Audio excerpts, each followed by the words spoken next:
All right, man, let's talk about the Detroit Lions. There's been reports that most teams believe the Lions are in a position not to draft a quarterback at number 7. And, let's talk about priorities as far as, Jared Goff and what is the biggest need for the Detroit Lions and Brad Holmes and Dan Campbell.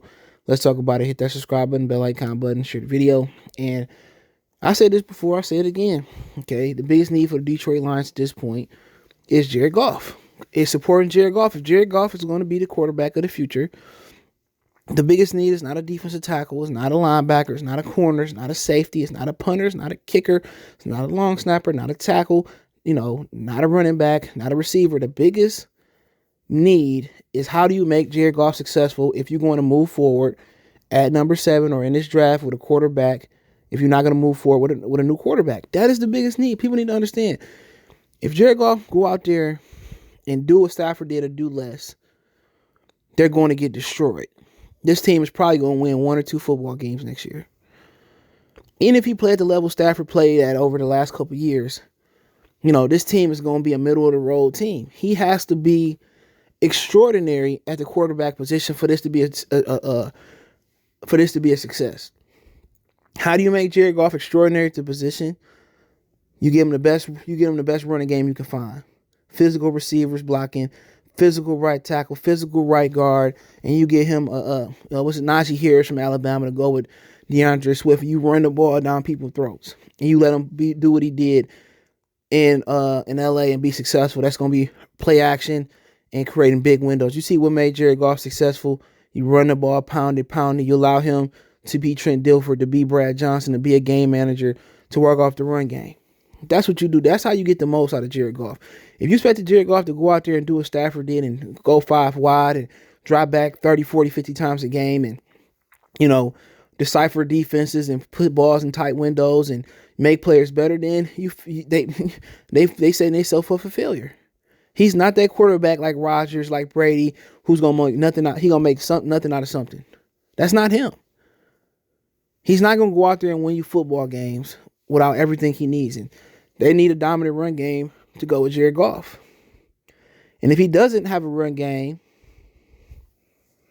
it's going to be a wrap. It is going to be a wrap. He's going to go out there and struggle. Turf, sunshine in Southern California, St. Louis, he's going to struggle. He's going to struggle. And he is the number one need for this team to be successful, because this team they needed a Bobby Lane. They needed a Rodgers. They needed a Tom. That's the biggest difference. If you would have dropped Stafford right in the era with Barry Sanders and the run and shoot Lions, I think they would have been great. This franchise has lacked the franchise. This franchise have lacked the franchise quarterback. They lack that. And that's the biggest thing. And Jared Goff isn't a franchise quarterback. Even though he got paid like a franchise quarterback, it was more about Sean McVay and Todd Gurley than it was about Jared Goff getting to that Super Bowl a few years ago. You could have put Trent Dilfer in that situation. He could have did the same thing. You could have put Brad Johnson in that situation. He could have did the same thing. You could have put Drew Brees in that situation. He could have did the same thing. You could have put, what a quarterback out. You could put Ryan Tannehill in that situation. He could do the same thing. That's why Ryan Tannehill is succeeding now. Now that he can hand the ball off 15, 20 times, now the windows are bigger because you got to respect Derrick Henry. You take Derrick Henry away from the Titans, they don't make the playoffs. You see how the Baltimore Ravens took Derrick Henry away, and did they advance? No. Tennessee, that's the biggest thing. You have to have a running game for Jared Goff. You got to have a running game. If you're not going to plan in running the ball and being physical and do it with success, then Jared Goff is going to fail.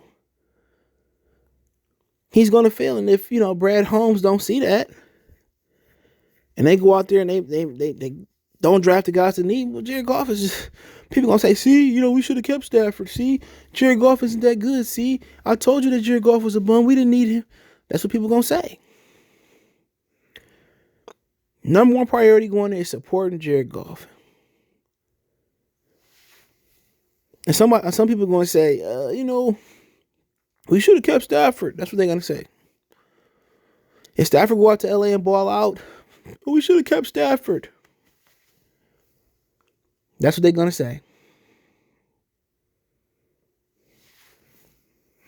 But to be honest, they have to build a better structure around the quarterback.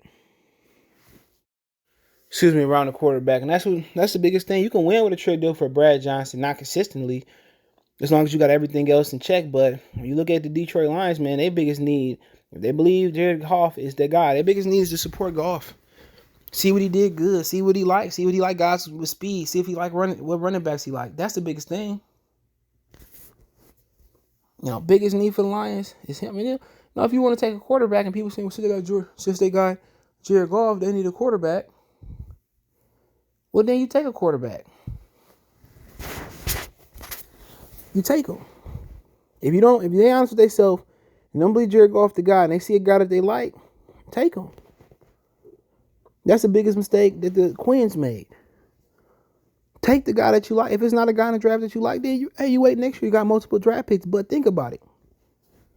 If it's a quarterback that you like that's available, Fields, Wilson, whoever it may be, if it's a quarterback that you really, really like, and they going to be successful like Herbert last year, that you could have got like 2-2, I think 2 would be all right, and you don't get him, you're going to feel stupid. What if you get the franchise quarterback at 7 this year?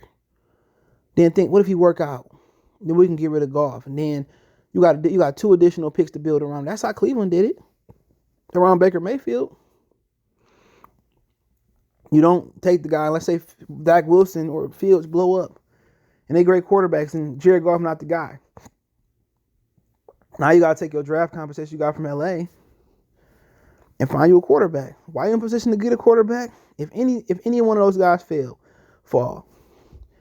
If it's Lance, if it's Wilson, if it's Fields, and you like them, get them. Don't even trade out the pick. Get the guy that you like and build. Let them build behind Jared Goff. The Lions believe that, hey, we draft you, we paying you top, get in there. No, let do something different. Let Fields, let Wilson, let Lance learn behind Jared Goff. And if Jared Goff struggle, like I think he's going to struggle without them putting the guys he need around here, then you throw Lance in there. Then you throw Fields in there. And if they beat him in camp, that's an issue. Because I know Jared Goff was a throw-in in the trade. I've been saying that. I knew he was a throw-in. They're not going to admit it, but I knew he was a throw-in. I would go out there and take me a quarterback. Now, could all the quarterbacks be going to be about 7? Lance, Lawrence, Fields, Wilson. Yeah, they could be all gone. Then you're in a situation where it's not a what if or I should have, would have, could have. Because Miami's saying, oh man, what if we had Justin Herbert? Woulda, shoulda, coulda. A lot of people regretting the Jeff Okudah pick. What did I say? What did I say about Jeff Okudah? I said he shouldn't be picked at number 3. That's too high. How many people coming back saying, oh man, CJ, you was right? I told y'all the Okudah pick wasn't the smart pick. I said that. It was common sense. You that high for a reason. Quarterback coming off a fucked up back, you take a quarterback. The Lions are just too smart for their own good. They always try to make the flamboyant, the flashy move. No, just make the right pick. You draft Herbert. I still believe in Tua. You take Tua, let him sit behind Stafford, and then you can plug him in. But you know what they feared? Once a guy like Herbert got in there, he would start lighting shit up. That's what they fear that. And hopefully they're not stupid enough to be married or give an engagement ring to Jared Goff and say, we love you, we love you, we love you, knowing that he's not the guy. And if Jared Goff is a throw in the trade, then they should go with the best available person for the team. If he the guy they think they're going to have long term, they want him to succeed, I think then, I mean, you got to start supporting him now with a tackle, with a guard, with another back, with a fast receiver, with a possession receiver. You got to start getting on the hot. If you don't think he the guy, then you just start getting the best player available for offense, defense, or whatever it may be. But with Jared Goff, I don't think he the guy.